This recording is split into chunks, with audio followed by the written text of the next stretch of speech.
Hey guys, it's Bart. Welcome to another episode of Cooking in HD. Today I'm making for you a Roman style pasta dish called pasta alla matriciana, which is just fancy words for a comforting pasta dish made Roman style. And this is it right here. And in it there are a couple of key elements. First of all is a Pecorino Romano cheese, which I've sprinkled on top and is now starting to melt. It's actually a Roman sheep's cheese. It's a little bit salty, but it has amazing character. And then you can see right there is a guanciale, which is it's pork. It comes from the cheek of the pork, and it's kind of like prosciutto or maybe even American bacon, but it's definitely got a very distinct flavor to it. I think you enjoy it. So stick around for this unique pasta dish. I made it with Bucatini noodles. They're hollow on the inside. The noodles, as you can see, are thick and hearty, just like this comforting pasta that I'm about to make for you. Cheers. Okay, so let's look at our ingredients for our pasta alla matriciana. First of all, you're going to see this pork meat right here. This is called guanciale. It's difficult to get. It's actually made from the meat on a pig's jowl, just off the side of their face. And it's quite pricey. If you can't find this, just use a pancetta bacon, or failing that, an American bacon. But it's really nice. I've just actually cut this. This fat here will render down nicely, and the meat has a really nice texture, which I'm looking forward to using in my pasta dish. Obviously, no pasta dish would be complete without some tomatoes. In Canada here, the tomato growing season is, well, it's not that long, and they're out of season, so I'm using canned tomatoes. I've got a Pecorino Romano cheese. This is going to be the cheese that I'm going to use in the pasta dish. This black streak here are some black truffles that have been infused into it. I was lucky enough to pick it up. This can be quite salty, so just keep that in mind when considering the salt content of the meat.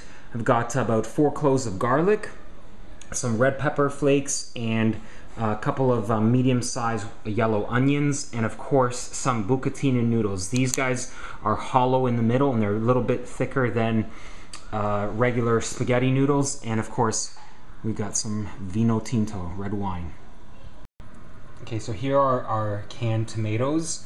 With a clean hand, because you know where your hands have been, just take these and just scrunch them up, right? These are pretty big pieces in here, and I just want to make sure that we're dealing with like a tomato pulp here. So just gonna run my fingers through them and make sure that they're nice and broken up, and that's going to be the base of our tomato sauce.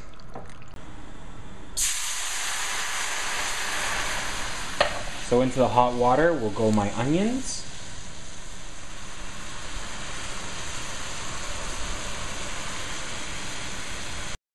Okay, the water has evaporated, so now I'm just going to add a little bit of olive oil, mix that in, and now I'm going to add our garlic. Okay, in goes the garlic, some stragglers. Okay, and in goes our cured pork. There we go. Now we'll render that down.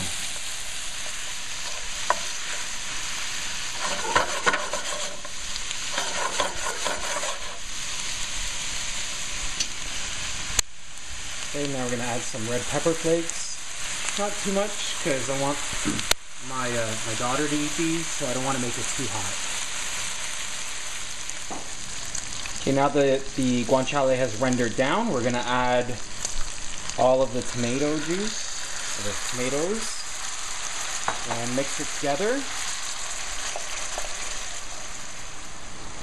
Okay, so let me show you what I've done. I've thickened this sauce just a little bit. And now I've mixed it up,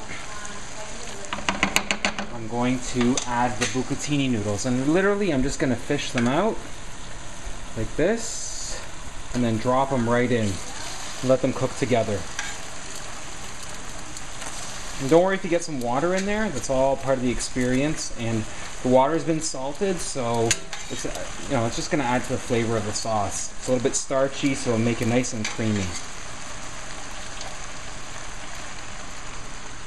Just toss everything together. Get it nice, well mixed together. Okay, now that pecorino cheese that I grated with the truffle infusion, just going to mix that in and let it get all nice and worked in and cheesy.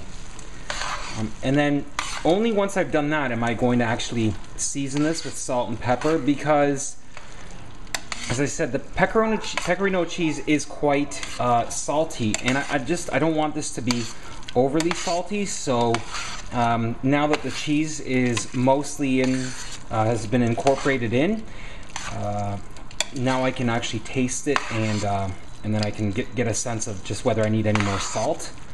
And in terms of pepper, well, we've had the crushed red pepper flakes, so they provide some heat of their own. So it's not really, you really have to adjust the seasoning to taste.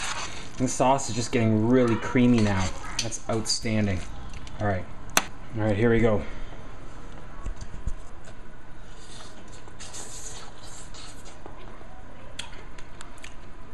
Oh wow, that's nice. It does need a little bit more salt, but I don't think I'm going to put any more pepper in it. Delicious.